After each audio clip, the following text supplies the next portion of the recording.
Ah, yo estoy viendo que entré con un mail que figura cualquier cosa, pero bueno, no importa. Arrieros de Jaucanías. Vamos a hablar de Jaucanías, así que no figura mi nombre.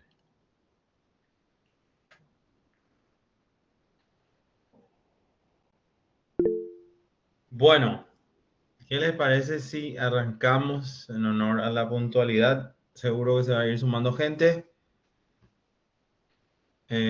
Bueno, con respecto a tu pregunta, Giandra, en breve haremos, el año pasado hicimos uno en una reserva de Itaipú, que estuvo genial. Este año creo que no nos da la vida, no llegamos a este año, pero quédate atenta que en cualquier momento se lanza posiblemente en invierno del 2026. Esa es la idea. Bueno, bienvenidos a todos. Muchísimas gracias, Alejandro Giraudo. Como muchos ya escucharon, nosotros nos conocimos en un campamento del CON en el 2019. Bueno, un poquito, una introducción acerca del CON para los que nos conocen, no nos conocen. Bueno, nosotros somos, el CON nace en el 2017 con el objetivo de ser un espacio de encuentro, concientización y aprendizaje mutuo para ciudadanos amantes de la conservación, la fauna y la flora, independientemente de su experiencia previa o conocimientos previos. Nos basamos en cuatro pilares: la educación ambiental, la observación y registro de fauna, flora, la ciencia ciudadana y el intercambio de experiencias entre observadores a nivel regional y también internacional. Bueno, hoy le tenemos al doctor Alejandro Giraudo. Eh, Voy a pasar mi presentación. No sé qué es esto. Bueno,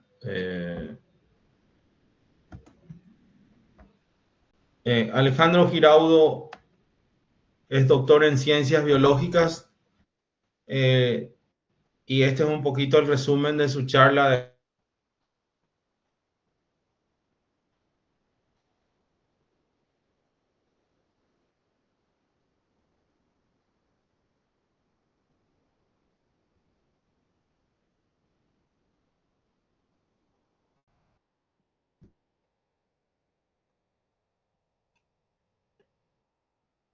Te muteaste, me parece. A ver.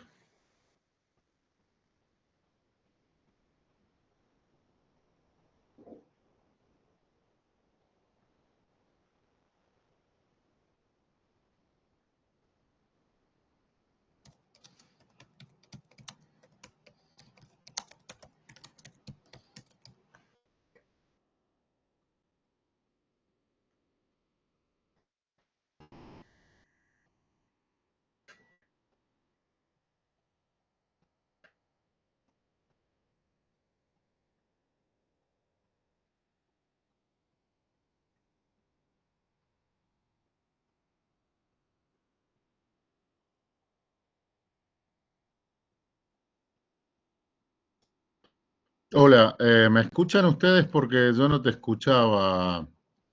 ¿Sí me escuchan? Perfecto. Bueno, voy a compartir pantalla.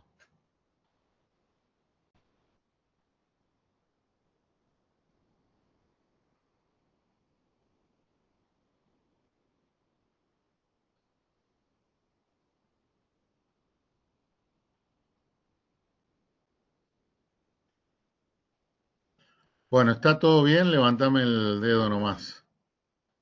Eh, Falta compartir mi presentación.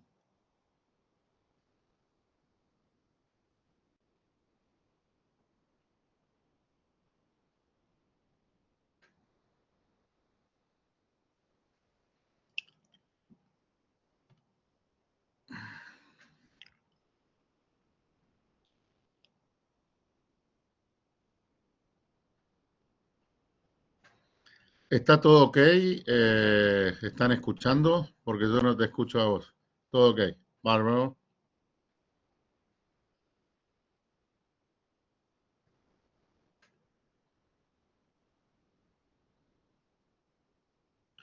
Bueno, en principio, bueno, le agradezco al CON, a Nando, a todos los Oscar que están ahí en el CON, que son grandes amigos. Oscar Bordón, Oscar Rodríguez también. Después mostraré algunas fotitos de ellos.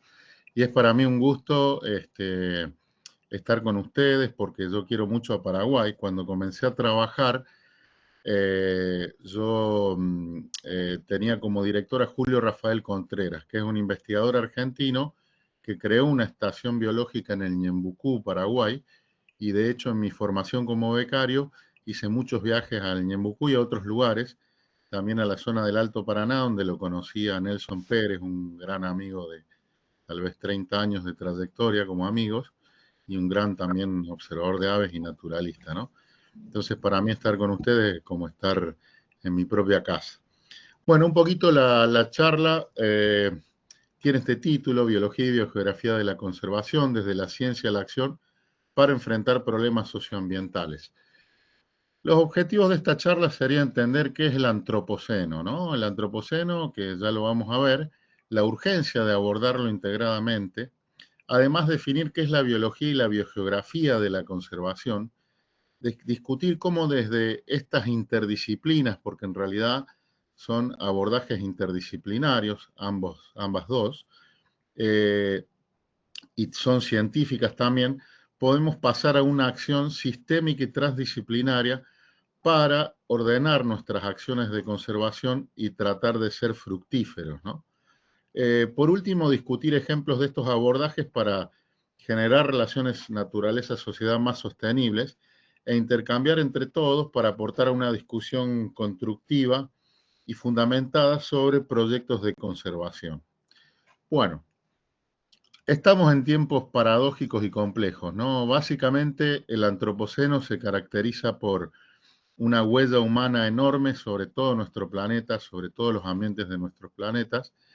Y si bien han ocurrido al menos 6 extinciones importantes y otras menores, esta es la primera vez que esta extinción no está causada por factores físicos como el impacto de un meteorito, vulcanismos u otras cosas, sino que es una especie biológica, una especie de venida de la evolución, la que está provocando una transformación en los hábitats y otras problemáticas como contaminación, después la vamos a ver, que están teniendo un impacto global y estamos cambiando la biosfera y la superficie del planeta, ¿no?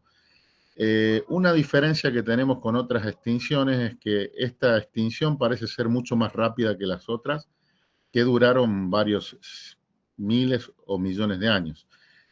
Y según algunos cálculos científicos, la extinción actual se está dando de 1000 a 10.000 veces más rápida que las anteriores, ¿no? Y otra cosa notable es que somos la especie que más raciocinio tiene, o sea, tenemos la capacidad de comprender lo que estamos provocando. Eso es una paradoja evolutiva, ¿no? Porque la especie más racional está cambiando drásticamente la biosfera y la atmósfera hasta niveles en donde podríamos poner en riesgo nuestra propia supervivencia, ¿no? Eh, por eso, bueno, estamos viviendo tiempos difíciles, también interesantes, lo vamos a ver porque la ciencia ha avanzado enormemente y se han juntado varias crisis, ¿no? Muchas de estas crisis tienen sin duda una raíz ambiental, ¿no? Pero algunas otras no. Por ejemplo, la crisis de la pobreza es una cuestión social y yo creo que podemos decir que una parte importante del mundo, de la población mundial, no accede a los recursos mínimos, mientras que un pequeño porcentaje de la población humana mundial posee un exceso de riqueza, ¿no? Entonces, estamos en un reparto de la producción humana que es peor que el de la Edad Media, ¿no? Hay crisis climática también provocada por el hombre, crisis del agua, crisis energética, alimentaria en algunos lugares, crisis económicas, y ahora, ¿por qué no hablar también de una crisis de guerras que se están dando en distintas partes del mundo? Y yo creo que estas crisis están potenciadas y relacionadas básicamente por lo que llamaría una crisis ético-humana. O sea, hemos abandonado ciertos estándares éticos que digamos, vienen del humanismo y que eso ha llevado a que verdaderamente entremos en varios problemas. Pero seguramente a todas estas crisis es muy central la crisis ambiental, que se transforman en crisis socioambientales. En el año 92, hace 25 años, primero 1.700 científicos independientes le dieron una advertencia a la humanidad, que es el título de ese trabajo científico que salió en Bioscience. En 2017 ya eran 15.364 científicos de 184 países.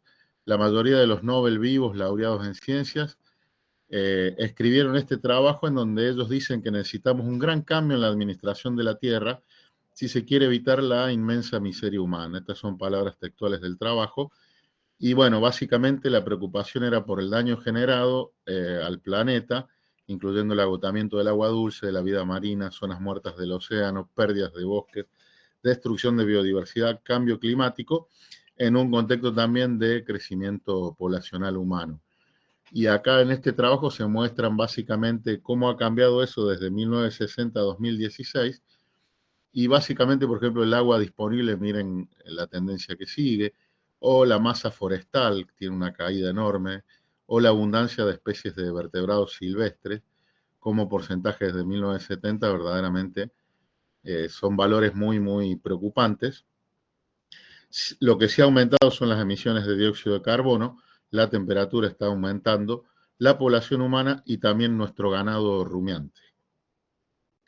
Así es como llegamos a la propuesta de algunos biólogos, que todavía no ha sido aceptada por los geólogos, pero de llamar a antropoceno a esta era en donde hay algunas cosas que son únicas y van a quedar marcadas en el registro geológico. Una de ellas es el cemento de las urbanizaciones, que es uno de los problemas que tenemos a nivel mundial. Otra es los plásticos, pero también hay sustancias o partículas nuevas generadas por explosiones atómicas a cielo abierto que se han esparcido también por todo el planeta y son detectables en las capas geológicas o lo serán. El problema básicamente viene cuando nosotros dejamos de ser cazadores-recolectores y hace unos 10.000 años en distintos lugares de la Tierra varios grupos humanos se empezaron a dedicar a la agricultura. Esto significó posiblemente el cambio ecológico más profundo en 3.500 millones de años de historia de la vida. ¿Por qué? Porque los humanos no tuvimos que interactuar con otras especies como cuando éramos cazadores-recolectores, pudimos manipular unas pocas y no tuvimos que adherirnos a la capacidad de carga de los ecosistemas. Ahí empezamos a aumentar poblacionalmente.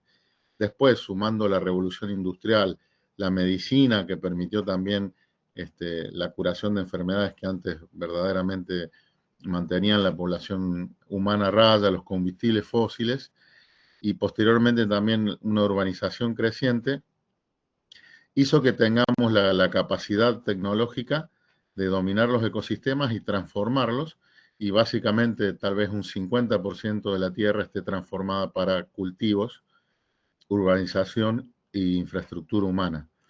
Pero además de eso somos ineficientes energéticamente porque invertimos más calorías de las que obtenemos de alimento con estas producciones altamente industrializadas, digamos, sobre todo con la agricultura industrializada, mientras que un cazador-recolector por una kilocaloría que invertía en perseguir una presa terminaba obteniendo 6 calorías. La agricultura tecnificada es todo lo contrario. Por 6 calorías invertidas, obtenemos 1 caloría de alimento, con lo cual esa ineficiencia energética está calentando el mundo.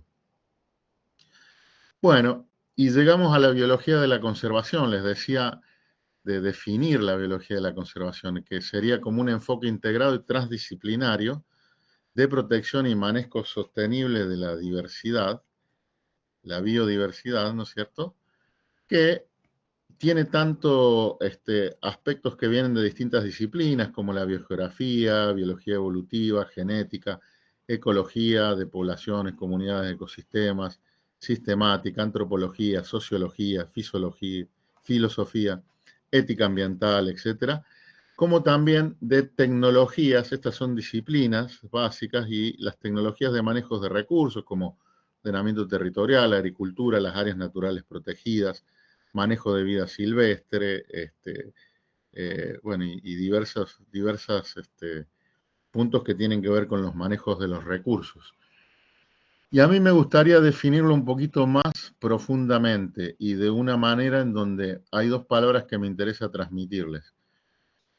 Porque antes hablábamos solamente de biodiversidad, pero yo creo que tenemos que en principio decir que la biología de la conservación es un enfoque integrado, sistémico y transdisciplinario. Ya les voy a explicar esas dos palabras por qué las estoy usando, para lograr la sostenibilidad del sistema socioecológico total. Y partimos siempre de las relaciones naturaleza-sociedad. ¿Por qué no nombro solo a la biodiversidad? Porque ya las sociedades tienen una dimensión tal y tienen una influencia tal sobre el ambiente que en realidad tenemos que hablar de sistemas socioecológicos, ¿no? Bueno, y de nuevo tenemos ciencias naturales, ciencias sociales y mixtas, tecnologías de manejo de los recursos, y yo le agregaría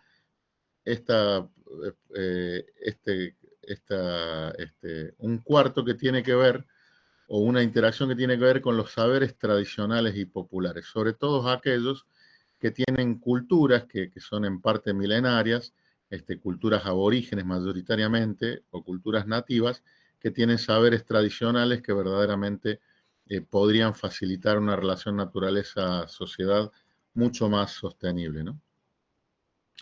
Entonces, es un enfoque integrado y transdisciplinario de la protección y manejo de la biodiversidad para lograr la sostenibilidad del sistema socioecológico total, que parte de las relaciones naturaleza-sociedad. Integra y usa principios apropiados desde un montón de ciencias, ¿no? Sociales, naturales, mixtas, sumando también conocimientos empíricos, como los saberes tradicionales. Entonces, esa sería una definición que en algunos momentos he publicado en algunos aportes, que me gusta de la biología de la conservación.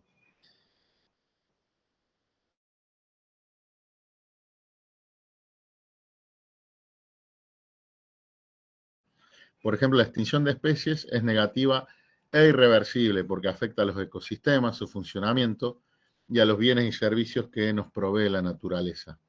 La complejidad ecológica y la evolución son necesarias y valiosas.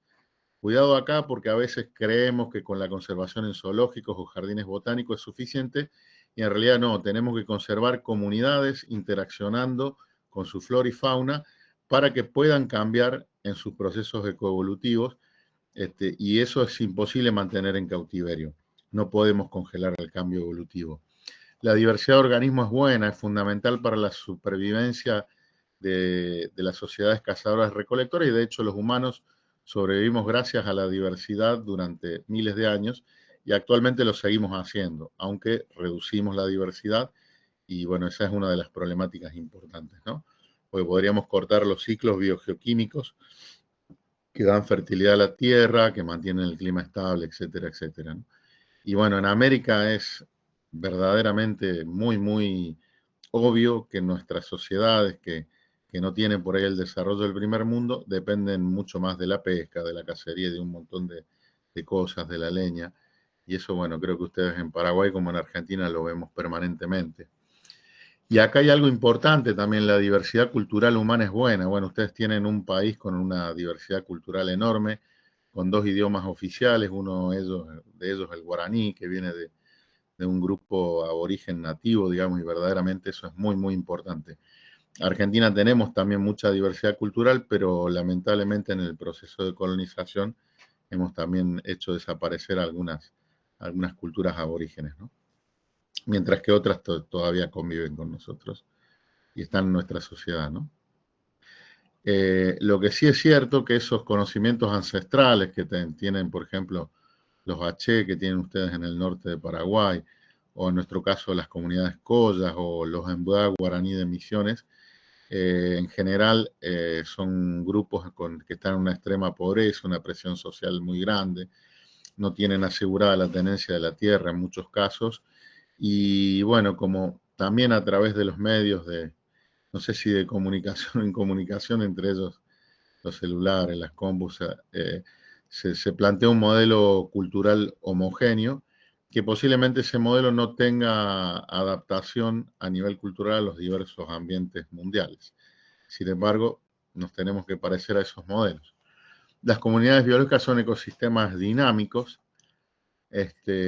Si yo solamente conservo un área protegida y destruyo gran parte de los territorios aledaños, verdaderamente estas áreas protegidas no son sistemas cerrados y va a empezar a haber un montón de problemas. Se van a extinguir especies igual, va a haber problemas de invasión de especies exóticas, etcétera, etcétera.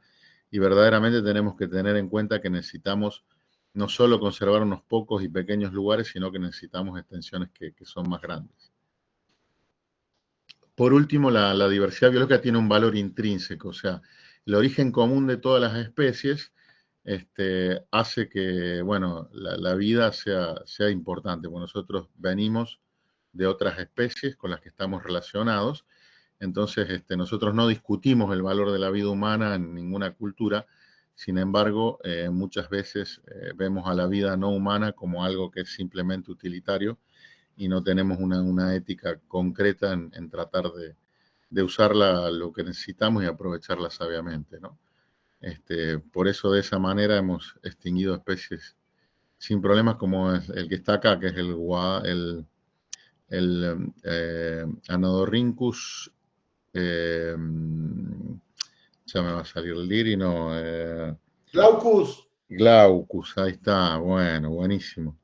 Este bichito vivía en Paraguay, Argentina, sur del Brasil y también Uruguay. Me da gusto porque están escuchando. Cuando quieran hacerme una pregunta, me interrumpen, no hay problema.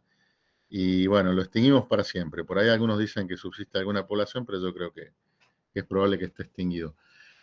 Así llegamos a la biogeografía de la conservación, que era otra de las cosas que quería definir, que básicamente con este trabajo del 93 de Grisham, él define lo que es la biología de la conservación, más tarde Whittaker, que es un ecólogo británico, él habla de la aplicación de principios, teorías y análisis biogeográficos a los problemas de conservación de la biodiversidad. Ya en el 93, Grisham dice, bueno, la crisis de la biodiversidad es tan importante como, qué sé yo, conquistar el espacio. Y necesitamos también un programa, en ese momento estaban de moda los programas de cohetes, transbordadores espaciales, etcétera. Y si necesitamos un programa mundial que tenga la misma. Y la verdad que la biogeografía, que es el estudio a todas las escalas de la distribución de los seres vivos en el espacio y el tiempo, y la explicación de cómo esos animales se distribuyen, cuáles serían las causas, es central porque nuestras modificaciones son territoriales. Por ejemplo, modificamos más las zonas templadas cultivables que las zonas tropicales que no tienen suelos fértiles. Entonces, y además la diversidad no se distribuye de manera homogénea. Con lo cual, él decía que la biogeografía tenía todos los elementos para trabajar en conservación, ¿no? Entonces, estas dos cosas, biogeografía de la conservación y biología de la conservación, como la definí antes, son dos subdisciplinas que creo que nos traen mucha luz para actuar, digamos, más ordenadamente, ser más efectivos y más eficientes en estrategias de conservación. Nosotros en realidad tenemos que tratar de influir sobre estrategias de manejo.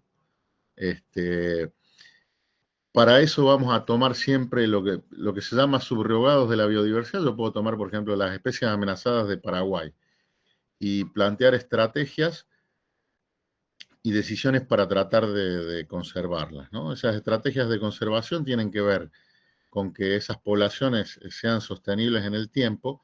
Eso tiene que ver con procesos ecológicos, procesos evolutivos, pero también con procesos sociales que interaccionan con esos dos.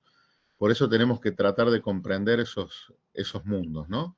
Los procesos ecoevolutivos en relación con los procesos sociales.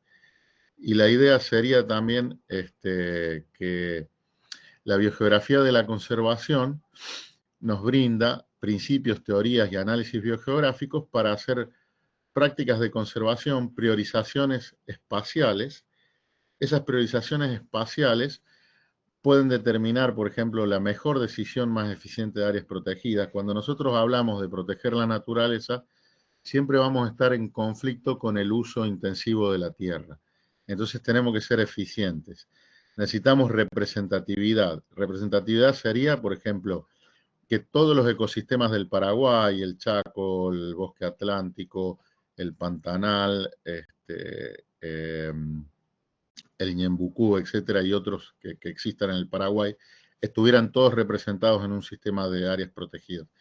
A su vez, que esas áreas protegidas sean persistentes, que los elementos de esas áreas protegidas no se pierdan porque están bien conservadas, porque tienen continuidad, porque no están fragmentadas, porque tienen superficie suficiente, pero a su vez necesitamos, como competimos, por ejemplo, en el bosque atlántico con el avance de la soja, en el Chaco con la ganadería y la deforestación, generada por varias razones, etcétera, etcétera, tenemos que ser eficientes, ¿no?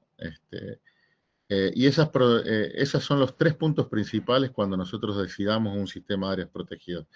Pero también tenemos que tener otras cosas en cuenta, como la rareza, que serían aquellas especies raras, la adyacencia, si es posible, y 2 áreas protegidas pueden ser adyacentes, mucho mejor. La flexibilidad, o sea, yo puedo tener la posibilidad de reemplazar un lugar por otro, protegiendo el mismo tipo de especies, y también definir áreas irreemplazables, o sea, aquellos lugares en donde verdaderamente hay especies endémicas. Vamos a suponer el cerrado paraguayo, que es muy, muy pequeño en superficie, o algunas zonas rocosas que tienen cerca de Asunción, por ejemplo, donde hay lagartos endémicos. Y esos lugares son irreemplazables, porque si los perdemos se van a perder especies para siempre, ¿no? Bueno, así llegamos a las áreas protegidas, ¿no? Que son básicamente un espacio geográfico bien definido, reconocido, dedicado y gestionado mediante medios legales u otros medios eficaces. Remarco eso porque muchas veces tenemos las áreas protegidas, pero no tenemos los medios eficaces o legales para llevarlas adelante, que persiguen el fin de la conservación de la naturaleza a largo plazo. Y últimamente se han agregado servicios ecosistémicos y también los valores culturales. Hoy hablaba de la importancia de los valores culturales humanos, ¿no? Que es otra cosa que tan importante como la biodiversidad para que no se pierdan, ¿no? Ahora, una pregunta importante es ver si las áreas protegidas protegen o no procesos ecoevolutivos. Y la verdad que acá les muestro rangos de superficie, por ejemplo, de las áreas protegidas del bosque atlántico de Misiones, Argentina. Fíjense que muy poquitas son muy grandes, esto es la superficie en kilómetros cuadrados, y muchas son muy pequeñas. Con lo cual, si yo pienso que una población de jaguaretés de 100 individuos, que sería una población mínima viable, digamos, para un mamífero, requiere 1.000.000 de hectáreas de protección. Y una población de águilas coronadas, que tienen una extensión más grande de territorio, requeriría una población de 100 individuos 7 millones de hectáreas. Y, por ejemplo, si hablo de peces migradores del río Paraná, Paraguay, por ejemplo, hablo también de superficies lineales extremadamente grandes, ¿no? Ni hablar, bueno, de aves migratorias, ¿no? Que vienen de otros continentes. Entonces, bueno, realmente necesitamos áreas protegidas extensas, lo que no quiere decir que las pequeñas no sirvan y pueden servir para muchos fines, pero no necesariamente para estas especies que tienen grandes requerimientos de área, ¿no? Esa es una problemática que aparece en todos lados y siempre tenemos problemas de planificación, de conocimientos, de programas de manejo, de usos, y nosotros incluso analizando áreas que tienen mucha trayectoria de conservación, como la provincia de Misiones en Argentina, muchas reservas están por debajo del 50% del óptimo que necesitarían, ¿no? También tenemos problemas de representatividad. Y acá les empiezo a mostrar algunos mapitas que generan la biogeografía de la conservación. Acá a la derecha tienen un mapa de los lugares en donde se podrían conservar las serpientes amenazadas de la Argentina, ¿no? Los rojos son los lugares prioritarios, hasta el amarillo, digamos, representa un 20% de la superficie de todas las especies de amenazadas serpientes de la Argentina. Cuando hablamos de serpientes, pensemos que son animales que en otros lugares las matan constantemente, son muy perseguidas, y sería fundamental tener un sistema de áreas protegidas que las cubra. y los lugares azules y negros no serían prioritarios. Entonces, estos mapas que se consiguen con algoritmos y datos de distribución, en mi caso, bueno, yo estudio mucho serpientes y tengo una base de datos de cerca de 30.000 ejemplares de toda la Argentina, y eso me permite a mí generar este tipo de mapas en donde podemos evaluar una de las cosas que les decía hoy, que es la complementariedad y la representatividad. Y acá, utilizando un algoritmo que es el de complementariedad, a la izquierda, vemos que con celdas y un algoritmo sencillo, más o menos la distribución de las prioridades es bastante parecida a este mapa. Con lo cual, podemos ver que estos algoritmos sofisticados nos dan muy buena información territorial, pero bueno, hay que tener buenas bases de datos, ¿no? Bueno, mientras mejor sean, mejor. Entonces, la efectividad de las áreas protegidas tienen que ver con mantener poblaciones en sus dinámicas naturales y la resiliencia de esas poblaciones, o sea, la capacidad de poder resistir a cambios. Y para eso es importante la persistencia. Y nosotros podemos también, a través de la biogeografía de la conservación y medidas cuantitativas, evaluar con lo que se llama modelos de distribución potencial o modelos de nicho. Podemos saber cuáles serían los nichos fundamentales, o sea, los lugares donde las especies tienen sus óptimos. Esos serían los lugares que serían más persistentes. ¿Y óptimos respecto a qué? Generalmente ahora estamos evaluando respecto a variables principalmente que tienen que ver con variables climáticas y topografía, pero bueno, el óptimo climático, etcétera, etcétera. Todavía no hay modelos claros para evaluar, por ejemplo, interacción con otras especies, pero bueno, ya son muy buenas estas evaluaciones. ¿Y qué nos dan? Nos dan un atributo espacial o un modelo espacial, como el que les mostraba del mapa de la derecha, en donde nosotros podemos lograr la mayor conectividad de las reservas, ¿sí? Compacidad y también, ¿por qué no?, definir zonas núcleo buffer, como podrían ser estas amarillas, ¿no es cierto? Fíjense, le estoy hablando básicamente de la interpretación de estos mapas, ¿no?, que generamos a través de lo que se llama modelos de distribución potencial o de nicho ecológico, ¿no? En de nosotros lo que estamos viendo en estos modelos es básicamente esto, o sea, el área que la especie tiene básicamente sus variables abióticas que necesita, temperatura, humedad, etcétera, y también las interacciones bióticas. Pero también tiene que ser accesible ese lugar, ¿no? Y esto me daría, esta sería la distribución real, y nosotros cuando vemos la distribución potencial vemos todo esto, ¿ok? Bueno, lo importante también es que en estos modelos, y lo vemos en el mapa de la izquierda, que era el primero que les mostré, podemos también incluir la perspectiva social, que tiene que ver con la factibilidad. ¿Y cómo incluimos la perspectiva social? Este modelo, que serían las zonas rojas, como les dije, y las zonas anaranjadas y las amarillas, áreas que serían las más importantes para conservar las serpientes amenazadas de Argentina, yo le puedo sobreponer y ponerle como un costo los niveles de actividad humana. ¿Qué sería un costo de los niveles de actividad humana? Yo, por ejemplo, aquí me sale una zona, fíjense, roja y anaranjada, que es un área prioritaria. ¿Ven? Acá está justo la capital federal de la Argentina, la ciudad de Buenos Aires. Cuando yo le agrego un costo y le digo, esta zona es imposible conservarla porque ya no queda nada, hay una ciudad entre Buenos Aires y el Gran Buenos Aires de 15 millones de habitantes, entonces esta zona no la considera y la reemplaza por las zonas más parecidas. Fíjense que en este mapa al lado pone esta región de acá, que es justamente el delta del río Paraná, ¿sí? O sea que ese costo me va a ir delimitando y adecuando este mapa a uno de los factores que yo le decía, que es la eficiencia o la economía. Yo sé que hay lugares donde es imposible hacer un área protegida por el uso que hay. Por ejemplo, aquí tenemos también toda una parte aquí que es muy usada agronómicamente, entonces se corren las prioridades hacia otros lugares. Lo mismo esta región de acá, que ha sido deforestada para plantar soja casi por completo. Y cuando yo le pongo un costo humano, también algunas zonas aparecen como más fragmentadas. Pero eso me permite mejorar la eficiencia, porque yo voy a tener un mapa en donde va a haber menos conflicto social para establecer un área protegida. Y a esto le tenemos que sumar el cambio climático. Y estos nichos de modelos de distribución y nicho ecológico nos permiten, con modelos climáticos futuros que ya existen mundialmente, tomar esas variables climáticas que nosotros estamos usando actualmente de acuerdo a esos modelos climáticos futuros. Y ahí podemos calcular qué pasaría en el tiempo, ¿no?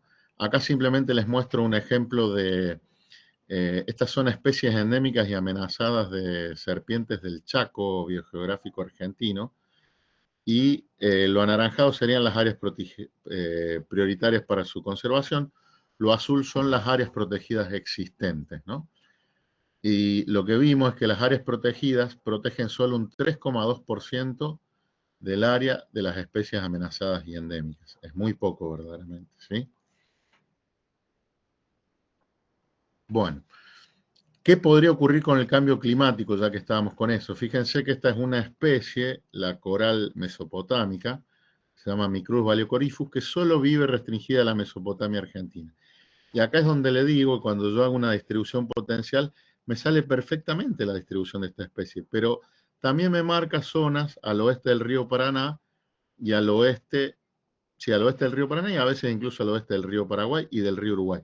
Sin embargo, esta especie, y eso es lo que le mostraba yo en el diagrama, que se llama BAM, no logró cruzar nunca los ríos. Es una especie fosorial, nunca cruzó los ríos, entonces solo se distribuye en la Mesopotamia. Esto es una distribución potencial, ¿no? Y acá al centro está la distribución real. ¿Qué pasaría si yo miro qué ocurriría con la distribución de esta especie en 50 años con el cambio climático? Lo que va a ocurrir es que esta especie va a perder casi toda su área de distribución norte y se va a trasladar hacia el centro, hacia Uruguay, hacia Santa Fe, cruzando el río Paraná, e incluso hacia el norte de Buenos Aires. Eso es lo que yo podría esperar, es una predicción de que, dónde va a quedar el óptimo climático de esta especie o las zonas más adecuadas para que ella habite. Y cuando miro este mapa verde, son cultivos de soja en la Argentina. Esta especie en el futuro tendería a ocupar lugares que están completamente cultivados por soja o en su mayoría cultivados por soja, con lo cual esta especie no va a tener hábitat para distribuirse en el futuro, ¿no? Eso obviamente que va a traer un montón de problemas. ¿Cómo vamos de tiempo? ¿Me vas diciendo cuánto tendríamos? Estamos bien. Estamos bien. Bueno, Generalmente, sí, cortamos bueno, y bárbaro. Bueno, con 20. esto, ¿qué podemos hacer? Podemos calcular muchas cosas. Por ejemplo, la velocidad de avance media. Esto lo hicimos para todas las corales de Argentina, Paraguay y Uruguay, con investigadores principalmente brasileños, argentinos. Y lo que vemos acá en rojo es simplemente con un cambio climático extremo, que sería RCP 8,5, ¿sí? Lo que podemos nosotros hacer es eh, cambiar la distribución de las especies estas, ¿sí? Estas especies van a tener que moverse aproximadamente 1.400 kilómetros para seguir su óptimo climático. Imagínense lo que significa eso, o sea, verdaderamente no sabemos si lo van a poder hacer, ¿no? Pero simplemente les quiero mostrar un nuevo desafío, que es el cambio climático, ¿no? Y si vemos, siguiendo esta lógica y con estos modelos de tanto de distribución potencial en climas futuros como de priorización de áreas protegidas, la mayor parte de las áreas protegidas importantes para las corales estarían al sur y al este, y lo verde es la distribución de las áreas protegidas en estos países que estábamos viendo. Con lo cual, verdaderamente tenemos un problema, porque acá de nuevo hay zonas muy cultivadas, no hay hábitat y prácticamente no hay áreas protegidas, ¿no? Eh, Así que bueno, eso es lo que puede llegar a ocurrir en el futuro con el cambio climático, que es un desafío adicional.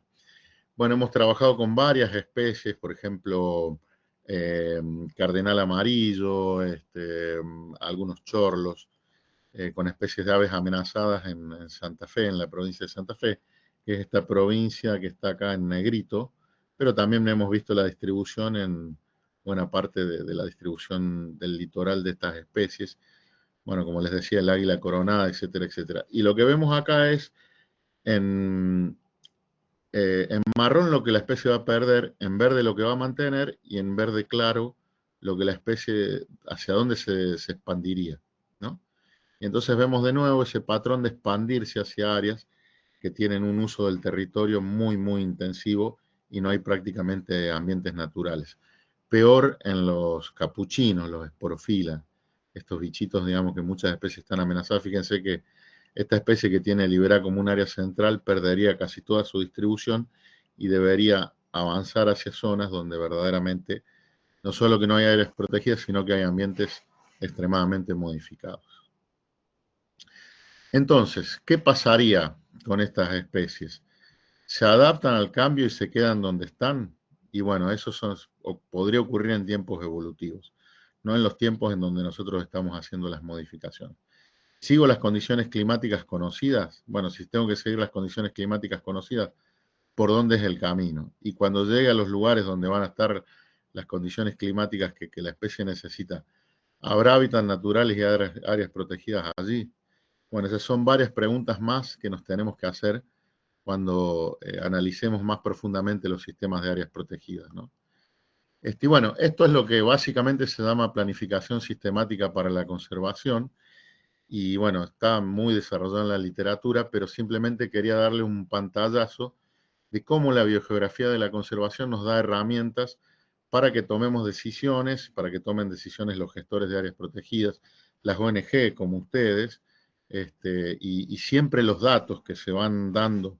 Por ejemplo, ustedes hablaban hoy, Nando, de la importancia de la ciencia ciudadana. Si son datos bien confirmados, verdaderamente ayudan a que estos modelos se activen con mucha precisión, ¿no? Bueno, ahora vamos a hablar un poquito del futuro, ¿no? Pero para hablar del futuro, tenemos que tocar algunos temitas, como por ejemplo, ¿cómo surgió la conservación? En realidad, la conservación surge de las sociedades europeas y americanas. Cuando digo americana me refiero a Norteamérica, ¿no? Porque Norteamérica fue colonizada por Inglaterra, ¿no es cierto?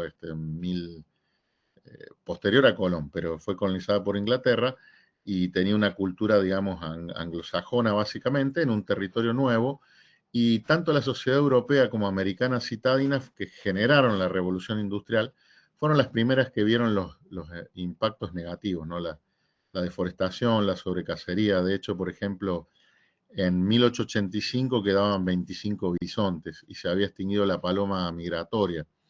Y bueno, entonces básicamente con algunas personas que fueron importantes en esto, como Roosevelt, que fue 2 veces presidente de los Estados Unidos y genera los 2 primeros parques nacionales, se empieza a hablar de área protegida pero sin humanos. De hecho, Roosevelt hace una expedición punitiva cuando crea el parque de Yellowstone y Yosemite y creo que matan como 700 aborígenes y los expulsan del lugar. Si bien ellos no eran los que habían modificado la naturaleza porque seguían conviviendo con bisontes, con osos, con lobos y todo lo que había ahí. Pero bueno, esa era un poco la visión de ese momento. No tenía que haber humanos en las áreas protegidas. Empieza también con la conservación ex situ, los jardines botánicos, y como Roosevelt también fundó un club de caza que fue el Boone and Crockett Club, le gustaba la cacería mayor y también estas potencias europeo-americanas tenían la cacería mayor en una época donde se colonizaban otros territorios como América, África o la India, como algo muy importante. Entonces, ellos tenían como esas especies emblemáticas, tipo osos, que los querían proteger, ¿no es cierto? También en parte para seguir cazándolos, ¿no? Así salen lo que yo llamo enfoques unidisciplinarios, áreas protegidas, conservación de especies, por ejemplo UICN con la lista roja, y conservación ex situ en zoológicos y jardines botánicos, ¿no? Fíjense que esto tiene un enfoque, digamos, que básicamente se basa en una concepción determinada que no tiene una discusión muy amplia desde diversas disciplinas. Y es algo que tiene, sin duda, una carga ideológica, ¿no? Entonces, normalmente nosotros pendulamos entre 2 modelos de sostenibilidad, ¿no? Esos modelos son extremos. Queremos tener un área protegida estricta que la vamos a conservar con dinero, sin gente adentro. Va a haber básicamente una conservación casi policíaca de esas áreas protegidas. Sin embargo, afuera de las áreas protegidas hacemos grandes modificaciones ambientales. Como la población crece, va a haber presión comunitaria sobre esas áreas protegidas, Puede haber el desarrollo de modelos económicos incompatibles, como por ejemplo, supongo yo que las reservas de Itaipú están todas rodeadas de soja en este momento, de ahí de Alto Paraná, de lo que era la ex Itaipú, o creo que sigue siendo Itaipú todavía. Y las comunidades poco integradas, ¿no? Entonces tenemos que defender las reservas con guardaparques que se vuelven mártires prácticamente. Entonces, acá tenemos un modelo biocéntrico al medio y afuera un modelo completamente antropocéntrico, ¿no?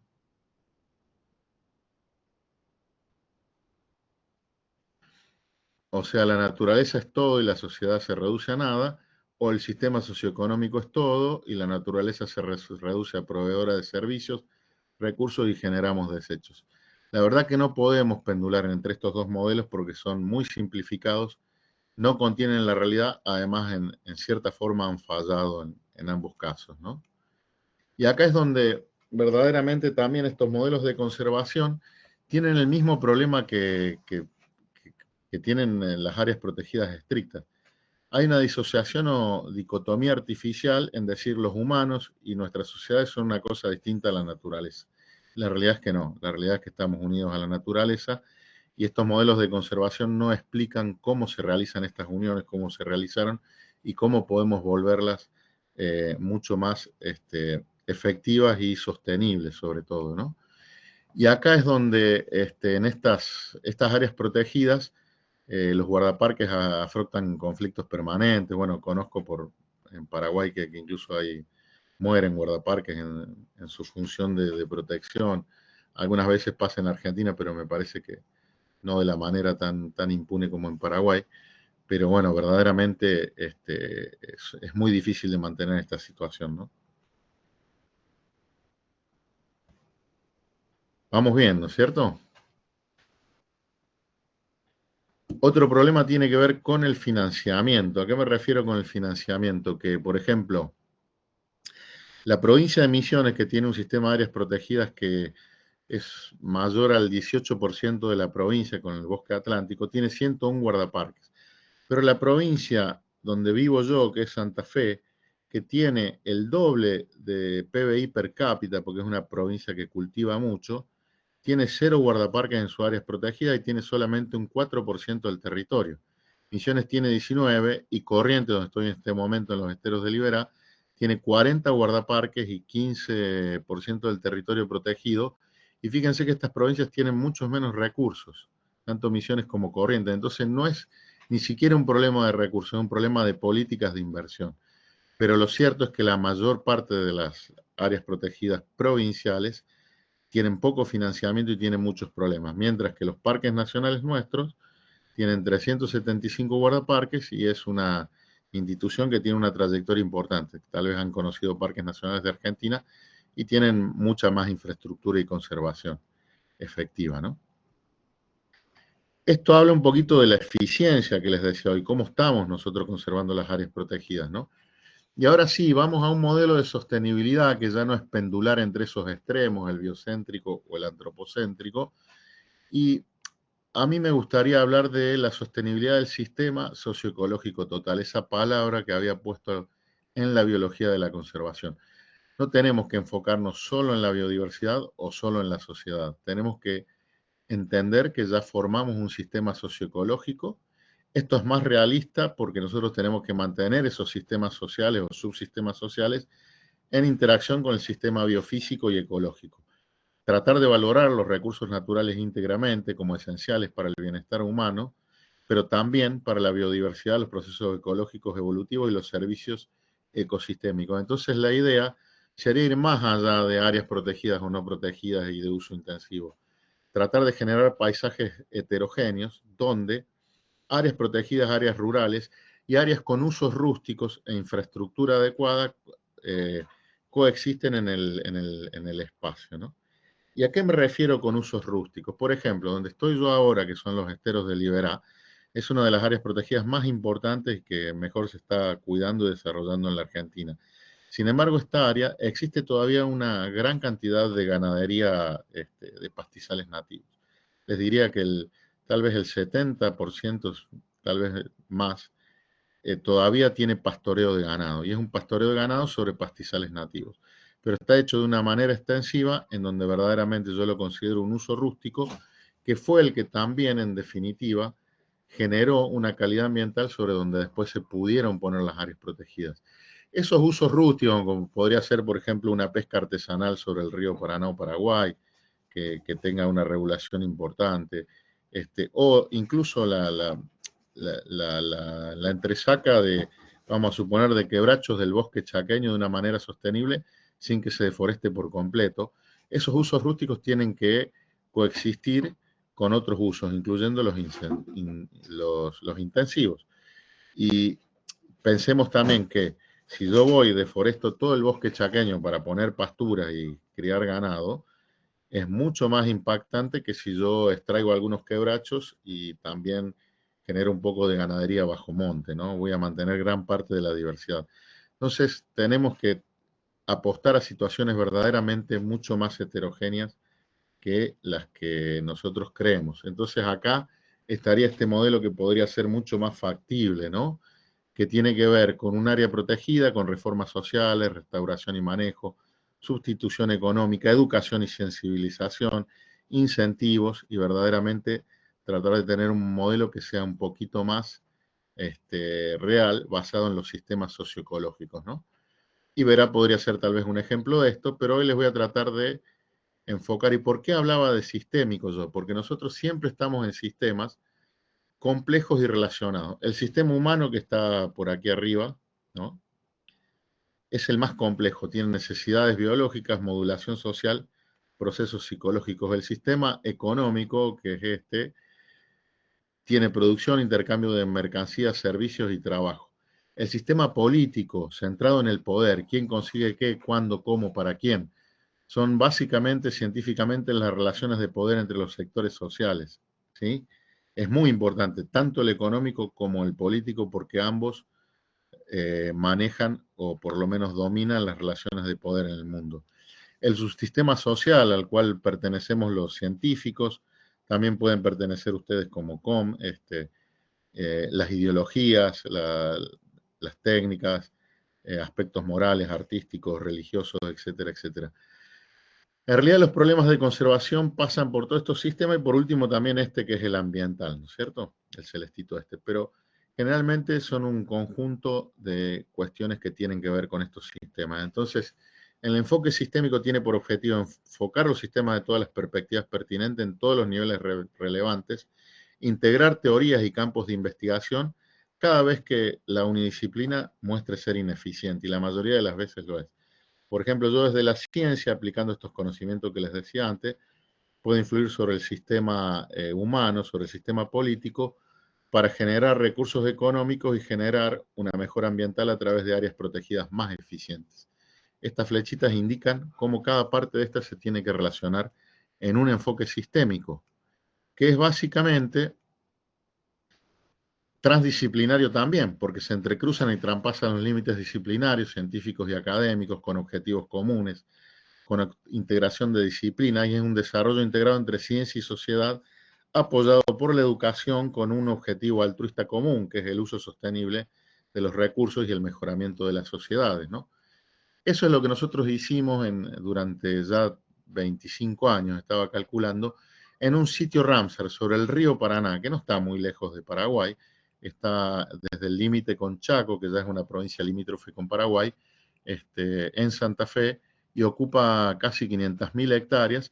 Y lo que hicimos fue juntarnos un montón de organizaciones, el CONICET, el Instituto de Cultura Popular, el Instituto Tecnológico Agrario, municipios, comunas, el gobierno de Santa Fe a través de su Secretaría de Ambiente, y generamos un sitio Ramsar, que no sé si ustedes saben, pero los sitios Ramsar son humedales de importancia internacional por una convención que Paraguay también es firmante, creo que tiene sitios Ramsar, que es la primera convención ambiental del mundo, que tuvo por objetivos, digamos, cuidar el agua, porque vieron los investigadores, principalmente europeos, cómo las aves migrantes que usaban humedales estaban desapareciendo, porque en 1971, cuando se firmó el tratado, el 50% de los humedales había sido drenado o contaminado gravemente. Así es que durante 20 años estuvimos investigando, difundiendo, intercambiando, capacitando, generamos manuales, charlas, se dio este manual y un documental, este manual que está por aquí, a los sectores educativos. Pudimos influir en la currícula del sitio Ramsar, y en las escuelas se enseñaban muchas cosas, se multiplicaron iniciativas locales, se hicieron centros de interpretación, se armó la Fiesta Nacional de los Humedales. Hay verdaderamente un movimiento muy, muy grande a nivel cultural, y muchos municipios y comunas pasaron. También se hizo un plan de manejo de ganadería en pastizales, porque muchas de las islas tienen que ver con una ganadería de pastizales naturales, y no vemos eso necesariamente como algo que modifique tan fuertemente el ambiente. En esos lugares donde hay mucha productividad, el río Paraná trae sedimentos con muchos nutrientes.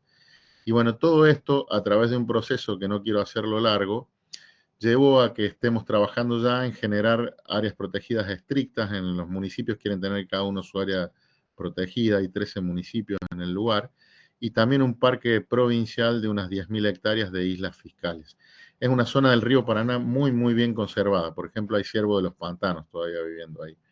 Entre otras cosas, hay pecarías de collar. Bueno, es una zona poco poblada del río Paraná, y creo que es una de las mejor conservadas en todo su recorrido. Como fuera, y ya tratando de ir terminando, para no hacerlo muy largo, acá simplemente muestro una foto de un viaje que hicimos. A mí me toca hacer el de la guitarra, con barba más larga y el poco pelo que tengo un poquito más largo, pero no sé si lo ven ahí a Nelson Pérez, a Oscar sentado también.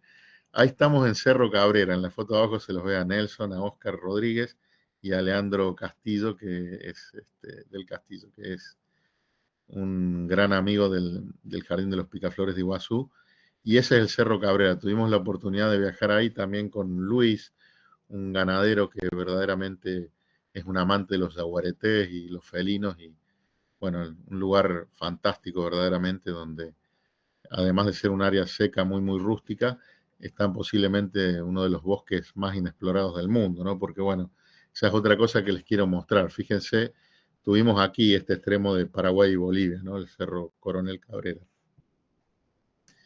Esta es una foto del 2010. Acá en Bolivia está el Parque Nacional Gran Chaco Caayllá, que es un parque enorme. Fíjense, estos son millones de hectáreas de bosque. Ustedes tienen aquí también el Cerro León, ¿no es cierto?, con un parque nacional. Esto era una foto del 2010, ¿no?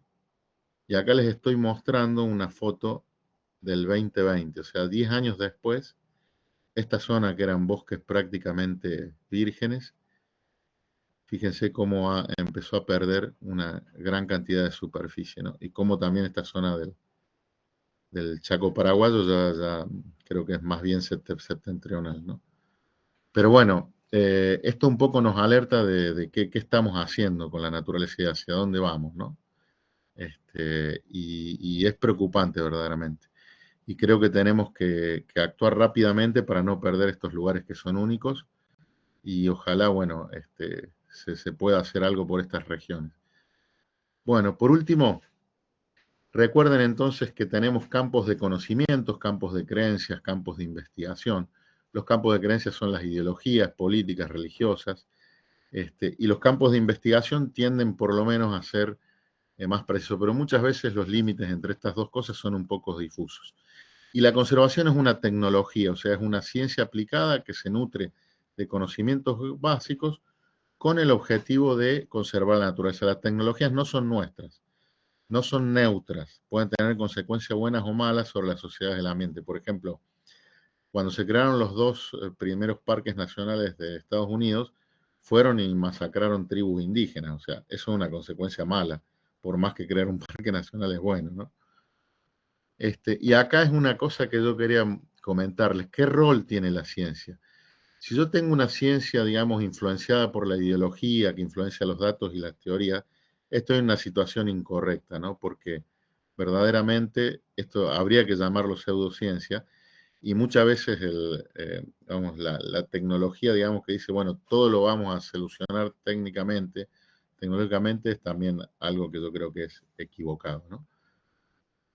Sin embargo, yo tengo la filosofía que me permite analizar las teorías y los datos científicos, y de hecho, esto no son siempre flechas para abajo. De hecho, yo creo que la ciencia, junto con la filosofía, puede cambiar las ideologías, porque la realidad es que nosotros no tenemos todavía ideologías que tengan incluida a la naturaleza como algo importante dentro de su conformación. Básicamente las ideologías que son antagónicas y dominantes en este momento, una es el capitalismo y la otra, no sé si el comunismo o un tipo de socialismo más extremo de izquierda, ninguna de las dos fue creada, ninguna de esas vienen de 1700, 1800, ninguna de esas dos ideologías fue creada en un mundo en donde había grandes modificaciones ambientales. Por lo tanto, ninguna de las dos le presta mucha atención a los problemas ambientales. Sin embargo, yo creo que con la ciencia lo que tenemos que hacer es lo que voy a llamar una gestión socioambiental, es una sociotecnología. Es una manera de estudiar y proponer las maneras de mantener, reparar o mejorar o reemplazar los sistemas sociales para afrontar los problemas socioambientales. Y esto hay que hacerlo de manera sistémica, como les decía hoy, y transdisciplinaria, o sea, las disciplinas científicas, pero también el conocimiento práctico de la gente y muchas veces las ideas que salen de la sociedad, ¿no? Entonces la ciencia es como un gran engranaje que mueve la tecnología y va a direccionar la acción. Y eso es importante entenderlo. Si ustedes son una ONG que junta gente de distintas formaciones y quieren accionar, tienen que tener en cuenta que necesitan apoyarse sobre información científica importante, sobre algunas acciones tecnológicas para después poder generar una acción que sea en parte sistémica interdisciplinar, ¿no? Bueno, entonces ya vamos cerrando. Los hombres somos animales, las sociedades no. Tenemos que cambiar para sobrevivir, creo que como especie incluso. Y las sociedades son invenciones nuestras. Podemos mejorarlas mediante el estudio, el pensamiento y la acción, ¿no? Incluso cuando votamos, ¿no? Uno cuando vota, vota programas políticos que también deberían proponer cuestiones de soluciones o abordajes socioambientales, ¿no? Este, una cosa importante de los humanos que somos artefactos, ¿no? Somos una especie que nos modelamos a partir de entidades naturales, pero la formación social y la cultura en gran parte nos construye, estamos autoconstruidos. Entonces, la pregunta es, ¿podríamos cambiar en pocas generaciones y construir sociedades sostenibles, equitativas e integradas con la naturaleza? Sin duda que sí. Si en este momento los grandes líderes mundiales, en vez de decidir lo que están decidiendo, dijeran, bueno, vamos a poner todos los recursos que tenemos, ¿no? Necesitamos incluso todos los políticos de nuestra región, ¿no? Sociedades sostenibles, más equitativas e integradas en la naturaleza yo creo que en una o dos generaciones podemos hacer un cambio muy grande, pero verdaderamente se necesitan nuevas ideas, creo que esas nuevas ideas en gran parte van a salir de la ciencia, pero también nos tenemos que organizar socialmente, porque hoy les hablaba de la economía y la política, o la política básicamente es la que concentra el poder. El único poder que podemos tener nosotros desde la ciencia y la ciudadanía es organizarnos, colaborar, ser cooperativos e ir adelante con ideas claras y tratar de convencer a los sectores políticos y económicos, ¿no?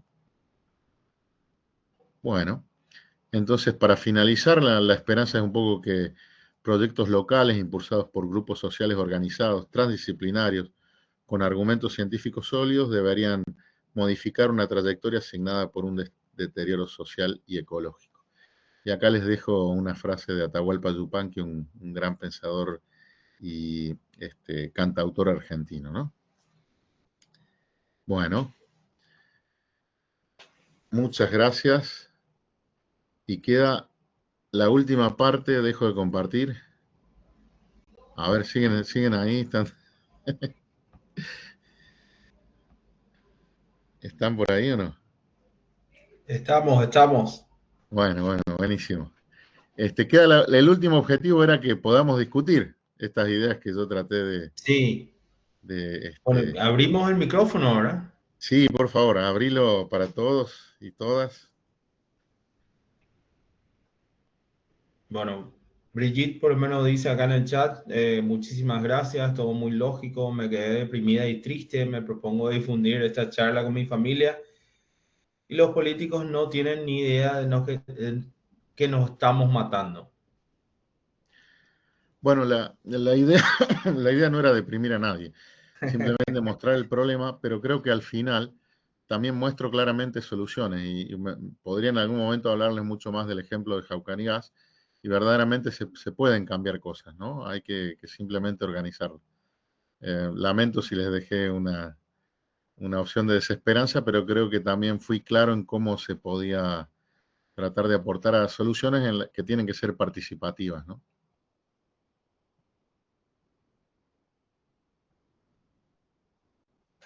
Bueno, ¿alguien más tiene alguna pregunta?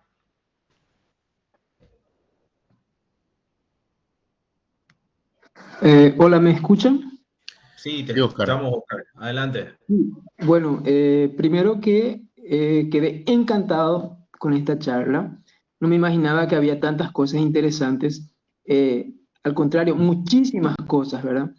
Y la preocupación que de cierta manera tengo es si ese conocimiento que Alejandro, vos estás teniendo, generalmente, ¿en qué cursos universitarios son vistos? Biología, ingeniería ambiental, ingeniería forestal. Estoy hablando de esto porque lo que me parece es que toda la gente que trabaja en esta área de naturaleza debería manejar estos conceptos porque son los que van a estar cerca de los tomadores de decisión, que muchas veces no tienen esa idea de lo que es esto de la biogeografía de la conservación. Y si usada correctamente, sería otra cosa, porque lo que muchas veces vemos es que se toman decisiones que van contra de todo lo que sería la conservación propiamente dicha, ¿verdad? Y en mi opinión, muchas veces porque están mal asesorados. Sí, sí, mira, yo dicto la materia Biología de la Conservación en la licenciatura en Biodiversidad de la Universidad Nacional del Litoral, en Santa Fe. Y dicto cursos de posgrado también con estos contenidos, dicto cursos también, doy charlas. Y bueno, mira, lo que nosotros logramos en Jaucanigas en estos 20 y pico de años es un contacto permanente con las secretarías de ambiente, con los municipios, con las comunas, y en ese contacto permanente ellos han visto estos conceptos, se han formado, y si entra una gestión nueva, un cambio político en la gestión, ya nosotros, digamos, ponemos los puntos enseguida. Tenemos un comité intersectorial de manejo en donde hay muchas entidades de las que mostraba, y en ese comité enseguida se le transmiten estos conocimientos a los gestores políticos. Y lo que vemos es que, bueno, podés tener alguno que por ahí prefiere ignorarlos, pero la mayoría, ante instituciones como la universidad, el CONICET al que yo pertenezco, soy investigador del CONICET, el INTA, que es el Instituto de Tecnología Agropecuaria, pero verdaderamente se van sumando y van cambiando las trayectorias, ¿no? Eso es muy bueno porque verdaderamente yo no perdí la esperanza, yo sé que para ustedes es difícil esto, pero no perdí la esperanza de influir sobre el sector político porque lo hemos logrado, ¿no? Así que bueno, en parte te contesté, no sé si te contesté que doy clases de esto en varios lugares, dicto cursos también, si quieren invitarme a Paraguay no tengo problemas, y ahí podemos ver todos estos conceptos con mucha más intensidad y mucho más detalle. Sí, sí, excelente. Y justamente yo pienso que esta charla, por lo menos en mi cabeza, ya estaba viendo un workshop donde se puede hacer mesas y discutir cada parte, porque realmente es muy amplio. Todo lo que has dicho Y les mostré muy poquito de cada cosa, no, ¿no? no, y justamente, entonces, si uno no aplica a la realidad país en este momento, va a encontrar cosas muy, muy interesantes, ¿verdad? O sea, me encantaría que de repente el COM te pudiera traer y ofrecer un workshop a nivel nacional acá. Me encantaría realmente. Y muchas gracias, Alejandro, ¿eh? Bueno, por ahí tenía una propuesta, no me acuerdo, de alguien para ir, así que podemos hacer eso, sobre víboras también y otras especialidades. Me encantaría porque quiero mucho ir a Paraguay siempre. Me gusta mucho. Genial, Alejandro. Siempre te vamos a estar esperando acá. Tomamos nota. Liz levantó la mano. Adelante, Liz. Hola. Sí, hola, profe, muchísimas gracias por este espacio, Halcón también, porque realmente cuando uno está como interesado en el mundo de la conservación o del cuidado de la naturaleza, es muy fácil deprimirse con toda la información encuentra por el camino y los atropellos que siempre salen en las noticias y demás. Entonces, yo creo que hasta ahora lo que mejor funciona es justamente reunirnos y hablar de qué más se puede hacer para soplar un poco de esperanza, salir de este molde a veces de pensamiento de que el hombre es lobo del hombre y de todo el resto también, ¿verdad? Que hay gente Claro. que lo está pensando diferente, que está intentando. Y me parece que también algo muy útil es sensibilizar siempre a los niños, Ujú. a los jóvenes. Me parece que por ahí es el camino. Y por otra parte, yo trabajo con un grupo de usuarios que son pacientes psiquiátricos de trastornos crónicos, más bien severos, crónicos, y con ellos he logrado que se comiencen a interesar. Tenemos una vez a la semana que salimos a diferentes parques de Asunción y de ellos nació de manera tan espontánea el tema de hacer algo útil con el tema de los plásticos enterrados en la tierra que quedan en los Mm, parques, en el jardín claro. botánico. Y bueno, y de ellos nació y así fuimos como enganchando un poquitito, porque también tenemos un eje dentro de la institución del cuidado de la naturaleza y me doy cuenta como ellos sin querer tienen nietos, ya algunos tienen sobrinos y demás, y van hablando al respecto, sienten que tienen un propósito. Entonces, no sé, habría que ver por dónde enganchar a la gente para sensibilizar y que sea algo útil, ¿verdad? Que podamos sentir que algo hacemos, porque es muy fácil caer en esa cuestión de la fantasía de Sí, agencia cuando uno está haciendo reciclaje, ¿verdad? Y deprimirse de vuelta o desanimarse, porque sabemos que va mucho más allá de la unidad este tema, ¿verdad? sí. Pero bueno, me parece que seguir intentando y hablando es algo que suma, ¿verdad? Y muchas gracias por el espacio. No, De sin vuelta. duda, Liz, que suma. Y bueno, muy importante lo que haces, porque bueno, yo creo que la forma de no deprimirse, que nosotros lo hemos logrado un poquito ahí en Jaucanigás, digamos, es ponerse objetivos claros, concretos, que no querer solucionar todo lo del mundo, sino decir, bueno, como vos decís, concretamente esta gente se movilizó para aportar algo con los plásticos, ejemplificarlo, organizarlo, mostrarlo, y eso te mantiene, digamos, positivo, digamos, ¿no es cierto?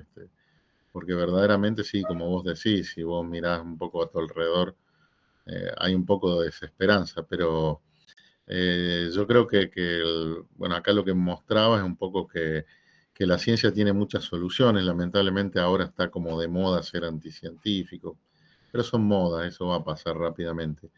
Y es muy importante tener pequeños proyectos que vayan adelante. Puede ser, por ejemplo, sobre el Parque Guazú, que siempre los veo discutiendo sobre eso, sobre la costanera o sobre la Bahía Asunción o lo que sea, y que esos proyectos vayan tratando de llegar a objetivos simples, realizables, siempre teniendo en cuenta el sistemismo de las cosas.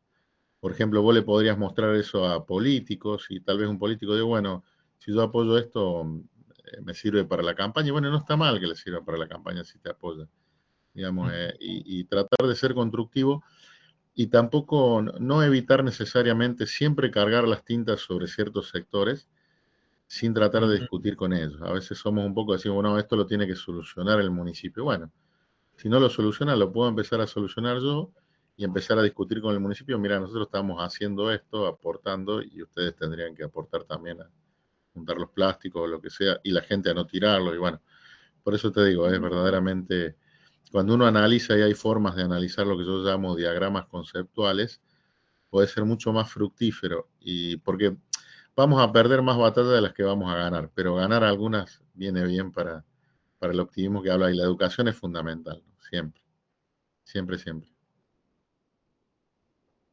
Gracias, Liz. A usted.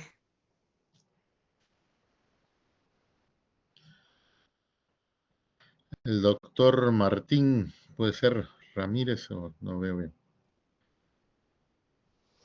Muy buenas tardes, muy buenas noches, creo. Martín me llamo. Bueno, Interesantísima la charla, realmente, Alejandro. Muchísimas gracias por esta oportunidad de conocer un poco más sobre este tema que no muchos están compenetrados. Yo soy del área de la lingüística, soy lingüista y he trabajado bien. muchísimo con pueblos originarios. Y me tocó esa parte que hablaste de los pueblos originarios, los indígenas realmente. Y como dijo Liz, deprime en cierta manera algunos temas, algunos aspectos que has mencionado. Y a modo de compartir un poco mi experiencia como lingüista en mis trabajos de investigación con los pueblos originarios, con mi equipo lingüístico de la Universidad de Kiel de Alemania, porque mi vida transcurre entre Paraguay y Alemania, porque trabajo con la Universidad de Kiel de Alemania, y con mi equipo interdisciplinario de lingüística hemos hecho diferentes trabajos de investigación con esos pueblos originarios. Donde toca tu charla es cuando mencionaste el trabajo o el aporte que tienen estos pueblos originarios en la preservación de la flora y de la fauna en sus lugares de origen. En Claro. una oportunidad en nuestro periplo, tuvimos que parar en una etnia Mbua, justamente la etnia Mbua de la zona de la Argentina, ¿sí? Ah, Y bien. allí hemos experimentado un evento bastante interesante que tiene mucho que ver con tu charla y resume más o menos cómo estos hermanos tienen un conocimiento bien acabado de cómo preservar nuestra naturaleza. Era el evento en que varios grupitos de esa etnia se encontraba en un evento, en una fecha importantísima, y cada grupo traía un elemento a preservar y salvaguardar de sus comunidades. Por ejemplo, una plantita, un arbolito, una semilla, semilla de un árbol ya casi extinto, por así decirlo, y los grupos se iban intercambiando los regalitos, ¿sí? Luego, al final del evento, que duraba por lo menos 2 noches, y al final, cada pueblito, cada grupito, cada pueblo, iban otra vez a las comunidades a replantar y a reforestar, por así decirlo, las especies que no tenían en sus pueblos originarios, ¿no? Ese evento me marcó realmente y tiene mucho que ver con lo que estás relatando en tu charla. Ahora viene una pregunta. Nosotros que estamos ya bien civilizados, por así decirlo, y en contrapartida con estos pueblos originarios que tienen una sapiencia totalmente natural, ¿cómo nosotros, los civilizados, entre comillas, podemos rescatar el sabio conocimiento de estos pueblos hermanos originarios para así, en cierta manera, sensibilizarnos un poco más en esta parafernalia que tiene que ver con la preservación de nuestro medio ambiente, Alejandro? Muchas gracias por tu tiempo. Bueno, muy, muy interesante lo que contás. Yo trabajé mucho en misiones y tuve la oportunidad de hacer un par de trabajos con los MBA que los tengo publicados. Uno sobre métodos de cacería. Y verdaderamente ellos hacen una cacería con trampas mucho más sostenible que la gente blanca, ¿no? Y bueno, tienen una cultura enorme, como vos decís, y bueno, muy, muy importante lo que comentas. Yo creo que hay que darles el espacio que se merecen, ¿no? En los medios, en las publicaciones, en convocarlos. Nosotros ahí en Jaucanigas convocamos a todas las etnias que hay. Hay dos, básicamente. Unos se llaman Mocoy o Mocoví y otros se llaman Com, o también, bueno, les dicen Tobas a veces. No sé si ustedes tienen esos grupos, pero hay varias personas de varias comunidades, 4 o 5 son, y ellos participan de todo lo que pueden, ¿no? Pero bueno, como decía hoy, están en una situación muy, muy frágil socioeconómicamente, muy marginado, ¿no? Pero bueno, los Embuadas son un pueblo muy unido, que se ha mantenido, por lo menos en Misiones, relativamente bien respecto a otros. Y ellos tienen un reclamo fundamental todos, ¿no? Por lo menos los que yo conozco, que es su tierra. Hay que proveerles la tierra, que es su modo de vida, ¿no? Y muchas veces se quedan sin tierra. Entonces, sí, es un problema tan complejo como el de la conservación. Y bueno, tal vez vos seas más especialista en poder analizarlo, pero también colaboré con una bióloga que rescató todos los nombres de aves de un grupo en MBA que vivía en el Moconá, en un lugar de 500.000 hectáreas de selva, y ellos tenían nombre absolutamente para todas las aves que había en el lugar. Y eso verdaderamente demuestra que tienen miles de años de conocimientos de medicinales, de qué comer, de cómo sobrevivir, pero también de todo lo que los rodea, ¿no? Y bueno, y está el libro de León Cadogan, que creo que lo conocerás, ¿no? De Burra Puitá, que habla de esas tradiciones orales que son importantísimas, ¿no? Para este grupo. Verdaderamente muy lindo. Y bueno, me encantaría trabajar con alguien como vos, Martín, si tengo la oportunidad, porque yo creo que la antropología es hiper necesaria para los análisis sociales Muchas también. gracias. Muchas gracias, Alejandro. Realmente, en el trabajo interdisciplinario que hemos hecho con la Universidad de Kiel, hemos mapeado prácticamente todo el Paraguay, parte de Argentina y parte de Brasil. Y Ah, quiere muy bien. decir que el periplo que tienen estos pueblos originarios son tan celosos de sus conocimientos, y a nosotros nos costaba realmente un Perú, como se dice, poder comunicarnos con ellos porque son extremadamente celosos de Sí, sus sí. conocimientos. Y Particularmente ahí, los MBA, sí. exactamente, teníamos una barrera muy complicada, una barrera cultural muy complicada, pero con astucia y con alguna estrategia comunicativa logramos romper algunas barreras y tratar de documentar un poco sus vivencias, principalmente en la preservación del medio ambiente. Bueno, Claro. solamente eso quería compartir contigo y Sí, agradezco sí. mucho Ellos, por tu ejemplo, sí, charla. bárbaro. Ellos consideran, por ejemplo, algo importantísimo que comentaba, que las aves migratorias van a los Caajoui. Disculpe mi pronunciación guaraní, por favor. Que serían como los montes eternos donde están todos los embuá que fueron buenos, viven ahí en montes que tienen todo lo que necesitan, ¿no? Como una especie de paraíso. Y ellos dicen que las aves migratorias, que los picaflores son mensajeros de los Caajoui, esos, ¿no es cierto? Y tiene historias muy lindas, verdaderamente. Y otra cosa muy importante es, bueno, la interdisciplinaridad que vos hablas, y hablando con la mayor parte de la gente grande de los enviados de misiones, que son como, son 50 comunidades y como 5 o 6 mil personas. Ellos vinieron del Guairá de Paraguay hace unos 200 años, después de que fueron las guerras con Brasil y un montón de problemas que hubo. Ellos, no, ellos vienen del norte de Paraguay, aparentemente, de la zona del Alto Paraná. No sé si hay otra pregunta, yo no estoy mirando el chat. Sí. No tenemos ninguna pregunta, no sé, ¿alguien más? Le dejamos descansar también a Alejandro. ¿Qué les parece? Una última llamada para las preguntas. Yo hasta las 12 de la noche tengo tiempo. Hoy, Era hoy es el para... día de la amistad acá en Ah, qué Paraguay. lindo. Creo que mucha gente se fue a farrear, se fue a tomar una Me cervecita, una parece cosa así. genial. Si hubiera Pero está... sabido, Bueno, yo creo que después de tu charla voy a abrir una cervecita, no hay nada que hacer. yo también voy a brindar por usted. Bueno, Bueno, ahí tengo grandes Alejandro. amigos en Paraguay. Lo decía Nelson, Oscar Rodríguez. Sí, sí, sí. Ellos son grandes amigos.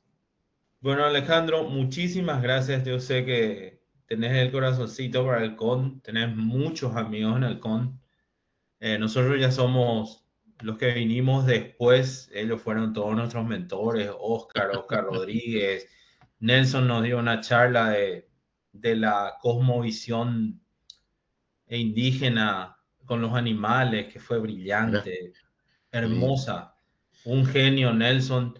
Bueno, muchísimas gracias, Alejandro. Sé que tenés tu corazoncito también en Paraguay.